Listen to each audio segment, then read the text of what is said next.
রাদিয়াল্লাহু আনহু শুধু আহাদ আহাদ আহাদ আহাদ, আল্লাহ এক আল্লাহ এক আল্লাহ এক আল্লাহ এক আল্লাহ এক আল্লাহ এক, কুল হুয়াল্লাহু আহাদ আল্লাহুস সামাদ লাম ইয়ালিদ ওয়া লাম ইউলাদ ওয়া লাম ইয়াকুল লাহু কুফুয়ান আহাদ। একবার জোরে বলবেন কি আল্লাহু আকবার। কখনো তোমাকে যদি ভুলি,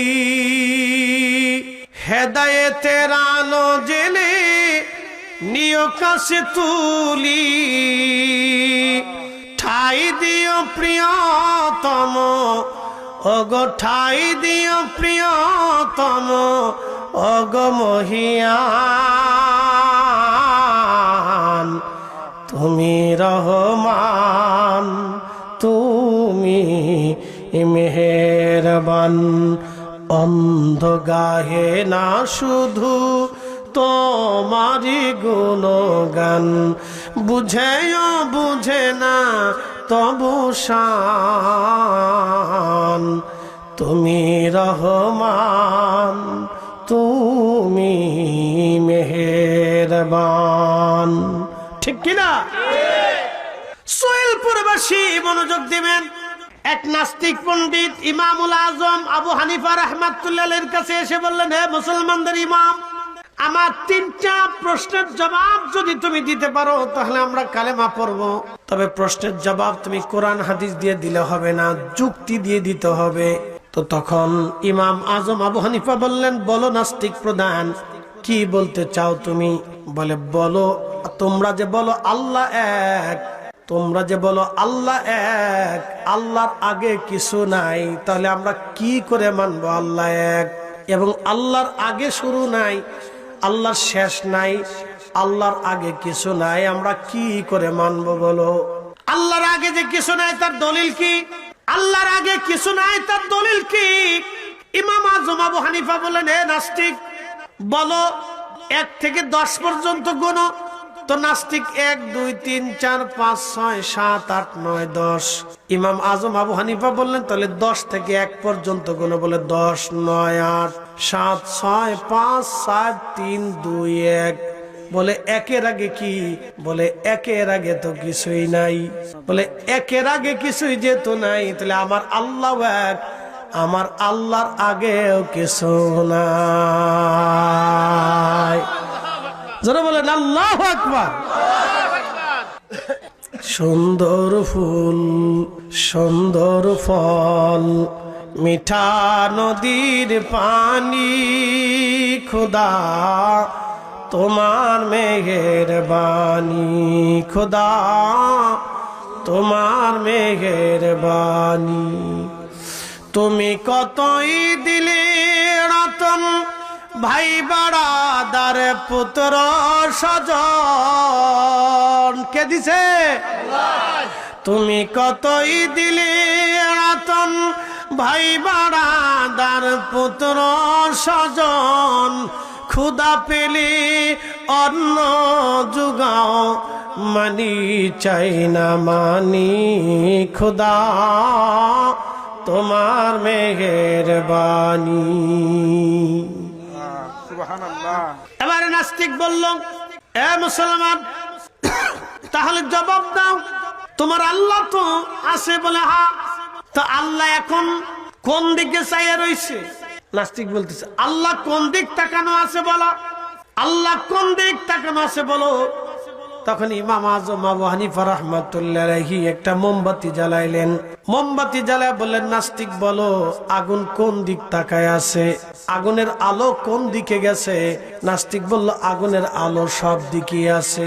ইমাম আজম বললেন, আমার রব, আমার মালিক, আমার আল্লাহ রাব্বুল আলামিন, আমার রব, আমার আল্লাহ সব দিক তাকায় আছেন, কারণ তিনি যে রব, এই আগুনটাকে যিনি সৃষ্টি করলেন, তাহলে আগুন যদি সব দিকে তাকানো থাকে, সব দিকে আলো যদি তার ছড়ায় যায়, তাহলে আমার আল্লাহর নুরানি চক্ষু মুবারক সব জায়গায় তাকানো আছে। একবার জোরে বলা যাবে কি মারহাবা? মাহফিলে কো আর জ্বালার জ্বালা বাড়ি চিনতে বাদ দাও, ওয়াজ করবার দাও। শীতকালে তোমার কাছে ছুটি লইছি, বিয়ের কয়েকদিন পরে তোমার লগে বিয়ে বসে ভুল হয়েছে, কারণটা কি? সবাই হানি মনে যায়, আমি তোমার লগে যেতে পারলাম না, এটা ঘুরতে টুরতে যাবো। আমাকে তোমার হলে গুরমু কোন বেটা ছবি তুলে কবি যে হুজুর এক বেডি লিয়ে ঘুরতে আসছে, তার এক বিপদ না। আমরা সুন্নিকার তো বিপদের কোনো শেষ নাই। খুব মনোযোগ দিয়ে কথাগুলি শুনবেন। সৈলপুরবাসী ইমাম আজম আবু হানিফা রাহমাতুল্লাহ আলাইহি সুন্দর করে জবাব দিয়ে দিলেন, আগুন সব দিক তাকানো, আমার আল্লাহর সব দিক তাকানো। এবার নাস্তিক পণ্ডিত ডাক দিয়ে বলতেছে, ও মুসলমানদের ইমাম, তোমার আল্লাহ এখন কি করে? তোমার আল্লাহ এখন কি করে? তখন ইমামুল আজম আবু হানিফা বলতেছেন, তাহলে পণ্ডিত আপনি একটু নিচে নামেন, আমি তার জবাব দিতেছি। পণ্ডিত চেয়ারে বসা, পণ্ডিত চেয়ার থেকে নিচে নামছে নাস্তিক। নামার পরে ইমাম আজম আবু হানিফা চেয়ারে বসছে, বসে বলতেছে, ও পণ্ডিত, আল্লাহ এখন কি করে জানেন? আল্লাহ আপনার চেয়ার থেকে নামাইয়া আমারে আপনার চেয়ারে আল্লাহ বসাইছে। বলে যুক্তি দিয়ে উত্তর দিতে হবে, তোমাদের কোরআন হাদিস দিয়ে দিলে হবে না। ইমাম আজম আবু হানিফা যুক্তি দিয়ে দলিল দিতেছে যে আল্লাহ তোরে চেয়ারতে নামাইয়া আমার চেয়ারে বসাইছে। প্রিয় উপস্থিতি, মনোযোগ দিবেন। আল্লাহ কয়জন? জোরে বলেন।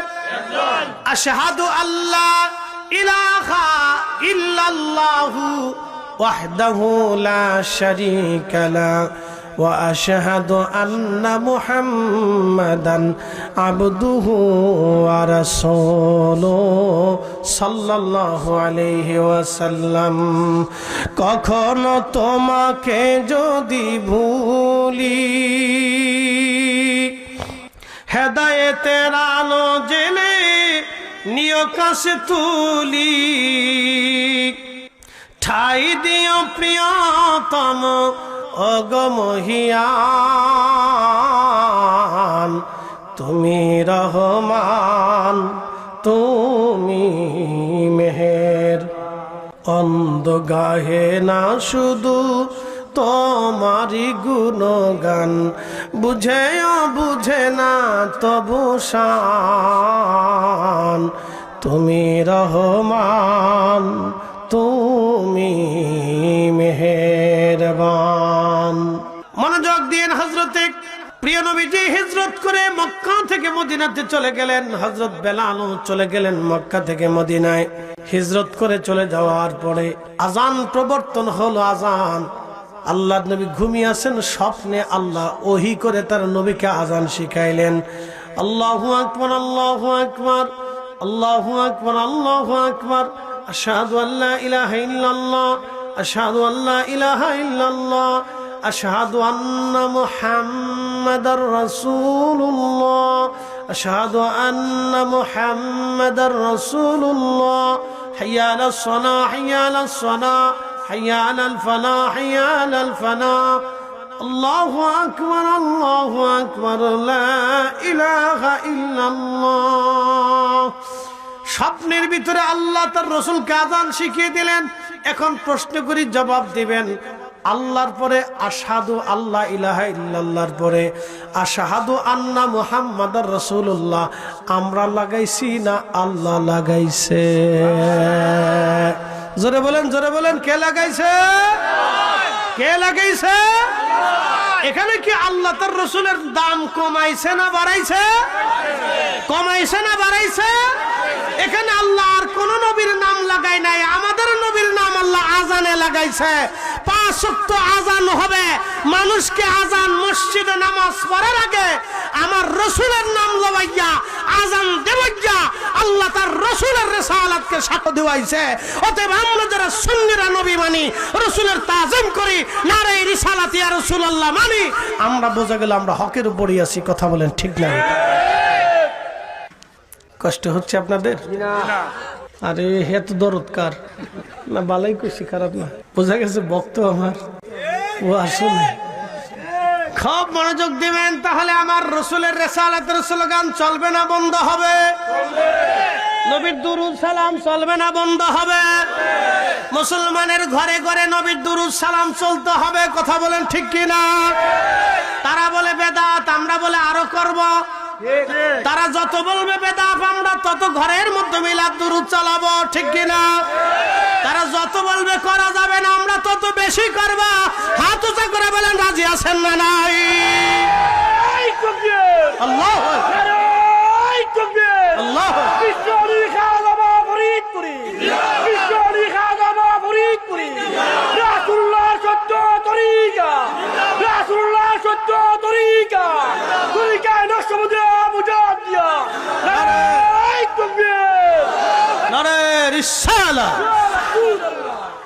হাদিনি।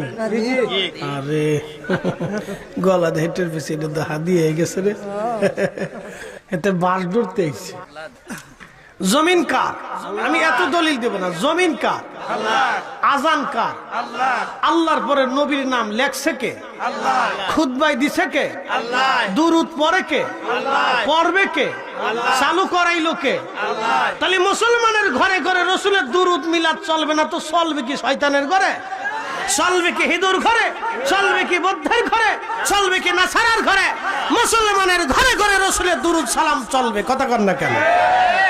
বেদাতের ফতোয়ার গোষ্ঠী কি নাই? হক কথা বলতে হবে। হক কথা তিতা। কোরআন কার কালাম? একসাথে বলেন কার কালাম? তো কোরআন খতম মুসলমানের ঘরে হবে না তো হবে কার ঘরে? কি কথা কর না কেন? আল্লাহর পবিত্র কালামের আওয়াজ যদি মুসলমানের ঘরে না হয় তো হবে কার ঘরে? বেদাত বেদাত কে আজকে মুসলমানকে ধ্বংস করে দেওয়ার বুদ্ধি চলছে। জিকির কার? আল্লাহ। তো মুসলমানের ঘরে তো আল্লাহর জিকির হবে না তো হবে কার ঘরে? মুসলমানের বাড়ি আল্লাহর জিকির হবে না তো হবে কার বাড়ি? হিন্দুর বাড়ি আল্লাহর জিকির হয়? বৌদ্ধ খ্রিস্টানের বাড়ি আল্লাহর জিকির হয়? তো মুসলমানের বাড়ি আল্লাহর জিকির হবে। কি কথা কর না কেন? দোয়া করি কার কাছে? চাই কার কাছে? কান্নাকাটি করি কার কাছে? তো রবের কাছে চাবো না তো চাবো কার কাছে? কি কথা কর না কেন? মালিকের কাছে চাবো না তো চাবো কার কাছে? তো মুসলমানের মসজিদে দোয়া না হলে কি হিন্দুর মন্দিরে দোয়া হবে? তো মুসলমানের মসজিদ থেকে দোয়া বন্ধ করলো কারা? এই সব ইহুদিদের দালাল। আমরা বললে বলবে সব মাজার পূজারি পীর পূজারি বেদাতি। ডাকাত কোথাকার? আল্লাহর ঘর মসজিদে দোয়া হবে না তো দোয়া হবে কোথায়? খালি বেদাতের ফতোয়ার গোষ্ঠী কিলাই। বুঝতে কি কোনো অসুবিধা আপনাদের? বুঝে যাবে। আমি যদি নীতির বাহিরে বলি তাহলে বলবেন যে হুজুর আপনার নীতির বাহিরে চলে গেল। কোরআন শরীফ আল্লাহ বলেন ফামাইয়ামাল মিসকালা যাররাতিন খায়রান ইয়ারা। আল্লাহু আকবার। তুমি যদি অনুপরিমাণ নেক কাজ করো তাও আমি আল্লাহ তোমাকে বেনিফিট দিয়ে দেব। আমরা মিলাদ পড়াইয়া দাওয়াত করাইয়া কিছু মিষ্টি জিলাপি তাবারক খিচুড়ি বিরিয়ানি মানুষের খাওয়াই না? এহেন বেদাতের ফতোয়া মারছে। এইটাও বেদাত। আমার দিকে তাকান। আপনাদের কাছে একটা ছোট্ট পরিসংখ্যান দেয়। এক পতিতা নারী টাকার বিনিময়ে নিজের দেহ পুরুষের কাছে বিক্রি করত। পৃথিবীতে এই নারীকে যদি আপনাকে বিয়ে করতে বলি করবেন? যে ভাই একটা সুন্দরী পতিতা নারী আছে, সে 4 বছর 5 বছর 10 বছর ধরে দেহ ব্যবসা করে, তা আপনি তারে বিয়ে করেন। আপনি বললেন যে হুজুর কি করেন, আপনি কি পাগল হয়ে গেলেন? কোন পুরুষ কোন পতিতা নারীকে বিয়ে করতে চায় না, কোটি কোটি টাকা দিলেও করতে চায় না, কেন? এটা অসম্ভব। কোন গার্জিয়ান তার ছেলেকে একটা পতিতা নারী দেহে বিয়ে দেয় না। কারণ কি? এই নারীটা বহু পুরুষের শয্যাশায়ী হয়েছে। আন্দা গান্দা পচা চোর ডাকাত বদমাশ লুচ্চে ইতর সিতর কত পুরুষের শয্যাশায়ী সে হয়েছে তার কোনো হিসাব নাই। তো খুব মনোযোগ দেবেন। কোন পতিতা নারীকে কেউ মানতে চায় না, কিন্তু নবী বললেন সহিহ বুখারীতে এক পতিতা নারী কাস্টমারের জন্য দাঁড়ানো, একটা কুকুর জিহ্বা বের করে হাঁপায় হাঁপায় হাঁপায় হাঁপায় দৌড়ায়। কুকুর যখন দৌড়ায় যায়, পতিতা নারীর বড় মায়া লাগলো। এই কুকুর আজ তৃষ্ণার্ত। এই পতিতা নারীটা তার পায়ের মোজা খুলে কুয়ার ভিতরে পানির কুয়ার ভিতর থেকে পানি উঠাইয়া এই পতিতা নারী ওই কুকুরকে পানি পান করাইলো। কুকুরকে পানি পান করানোর কারণে আল্লাহর কাছে বড় মায়া লাগলো, দয়া লাগলো। একটা কুকুরকে পানি পান করানোর জন্য একজন পতিতা নারী আল্লাহর জান্নাতে চলে গেল, তার জীবনের সমস্ত জেনার গুনাহ আল্লাহ মাফ করে দিল, সমস্ত জেনার গুনাহগুলি আল্লাহ মাফ করে দিল। কুত্তারে পানি পান করানোর জন্য যদি পতিতা নারী, কুকুরের ভিতরেও না পাক বাহিরেও না পাক, একটা কুকুরকে পানি পান করানোর জন্য যদি একটা পতিতা নারীর জান্নাত হয়ে যায়, তাহলে আল্লাহর বান্দাকে আমার বাড়ি দাওয়াত করছি দোয়া করার জন্য, আল্লাহর বান্দা আমার বাড়ি আমার ঘরে এসে দোয়া করলো, অথচ আমি তাকে পানিও দিলাম না, শরবতও দিলাম না, কিছু মিষ্টান্ন দিলাম না, খাইতেও দিলাম না, আমি তাকে সম্মান করলাম না, তাহলে কেমন হলো? আল্লাহর নবী বলেন, উম্মত তোমরা জাহান্নাম থেকে বাঁচো, তোমার ভাইকে একটা খেজুর খাওয়াই হলো জাহান্নাম থেকে তুমি বাঁচো। সহিহ বুখারীর হাদিস। পতিতার নারী যদি কুত্তারে পানি পান করে আর জান্নাতে যাইতে পারে, তাহলে আল্লাহর বান্দারা আমার বাড়ি মেহমান, আমি তাদেরকে খাবার খাওয়াইয়া আমি কেন জান্নাতি হব না? অথচ বেদাতের ট্যাগ মেরে দিছে, ভাইরো বেদাত, ওরে কপাল বুড়া, তোর বেদাতের ফতোয়ার গোষ্ঠী কিলাই। আমরা যতদিন বেঁচে থাকবো সুন্নিরা, ততদিন দোয়া করানোর পরে আমাদের সামর্থ্য অনুযায়ী তাবারক আমরা খাওয়াবো।